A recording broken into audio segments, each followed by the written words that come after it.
Bukankah sesuatu yang sangat tidak mustahil apabila kita tidak menjaga dan mewariskan Islam ini kepada generasi yang akan datang, maka serbuan-serbuan akan membawakan hasil yang diinginkan oleh para penyerbu itu tadi. Kita sudah menjadi umat yang mayoritas, tetapi umat yang mayoritas ini menurut Rasul dikepung sedemikian rupa, akidahnya didangkalkan, peradaban dan kebudayaannya ditekan sedemikian rupa, kehidupan sosialnya dibuat individualis, kemudian dari segi pergaulan, pakaian, makanan, minuman dan sebagainya diracuni, sampai dia tidak lagi berpegang teguh kepada agamanya. Dan dikala itu hilang kehebatan umat ini di mata musuh-musuhnya. Orang lain memandang kita ringan saja, enteng saja, satu umat yang sudah kehilangan wibawa. Padahal konon kabarnya kita mayoritas, tapi enak saja dikutak-kutik orang lain. Dan dikala itu di hati kita merajalela penyakit wahan. Penyakit wahan itu apa? Pertama, hubbud dunia, terlalu cinta kepada dunia. Terlalu cinta kepada dunia yang menyebabkan kita lupa akan tanggung jawab dan kewajiban, lupa meneruskan dan mewariskan Islam kepada generasi yang akan datang.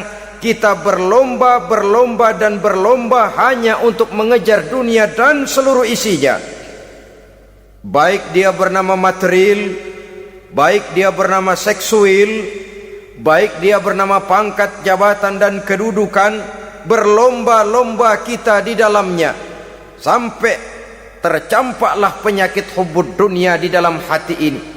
Berurat dan berakar dunia itu, sulit dan berat kita berpisah daripadanya.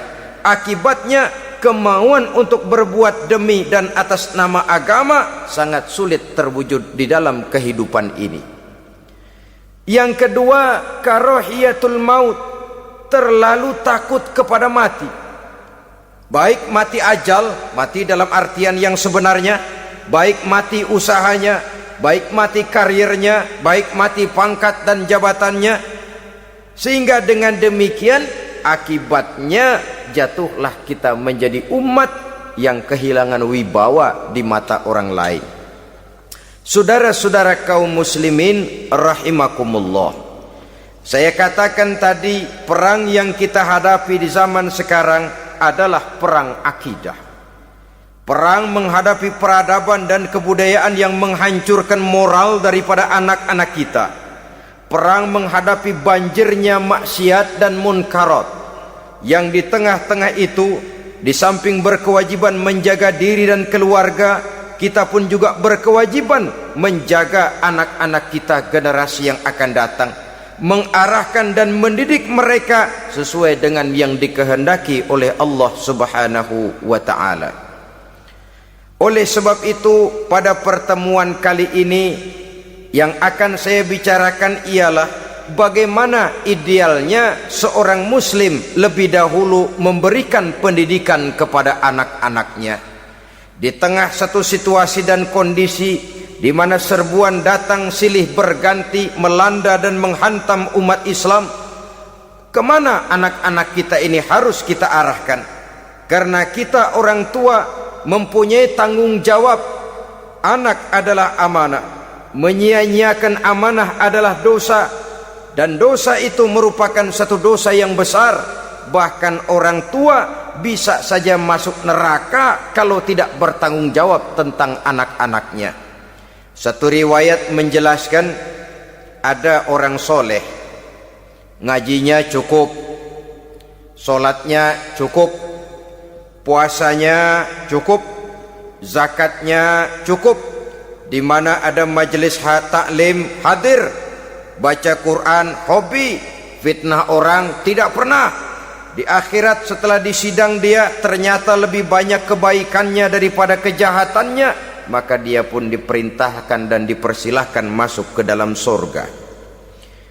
Giliran anaknya disidang, biang okem nih anak. Ditanya, siapa Tuhanmu? Tidak tahu. Siapa nabimu? Ente nyaho. Apa kitabmu? Ora gelem. Kamu pernah sholat? Tidak. Zakat? Tidak. Puasa? Tidak. Judi? Hobi. Zina? Tiap malam. Mabuk? Berat. Wah, brengsek kamu. Kebaikan tidak ada barang sedikit pun, sementara kesalahan dan dosa berlipat ganda.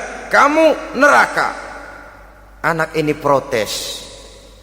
Benar, saya tidak kenal siapa Tuhan saya. Saya tidak tahu siapa Nabi saya. Saya tidak tahu kitab suci dan kiblat saya. Saya tidak sholat, tidak zakat, tidak puasa. Tiap malam saya judi, saya zina, saya mabuk. Tapi saya kerjakan semua itu karena saya tidak tahu dan orang tua saya tidak pernah memberitahu saya. Dia enak-enakan hadir di majelis taklim, saya nyekek botol, didiemin saja. Dia enak-enakan baca Quran, saya zina, didiamkan saja. Saya bukan tidak mau, orang tua saya sama sekali tidak pernah mendidik saya. Dia mau benar sendiri. Maka kalau sekarang saya harus masuk ke dalam neraka, saya menuntut agar orang tua saya ikut sama-sama bergabung dengan saya ke dalam neraka. Gara-gara dia tuh saya jadi begini. Orang tuamu yang mana?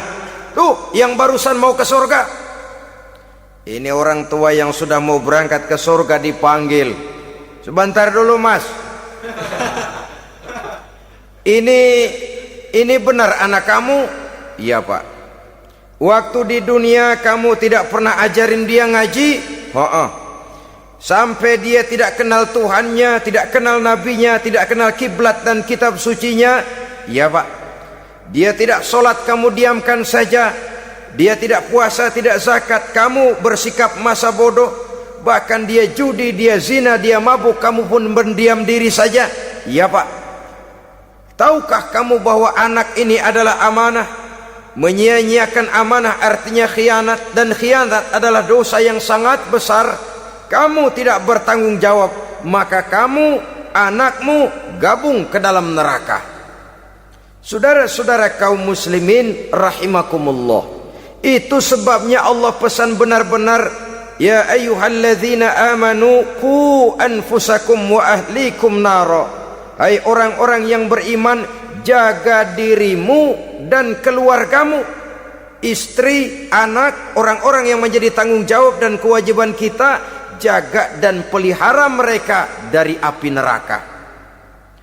Saudara-saudara kaum muslimin, lalu kalau kita orang-orang tua yang hidup di zaman sekarang ini sudah sering beristighfar, mengurut dada, melihat situasi, membaca peta keadaan, konon tantangan yang akan dihadapi oleh anak-anak kita 15, 20, 25 tahun yang akan datang jauh lebih berat dari apa yang kita hadapi sekarang ini.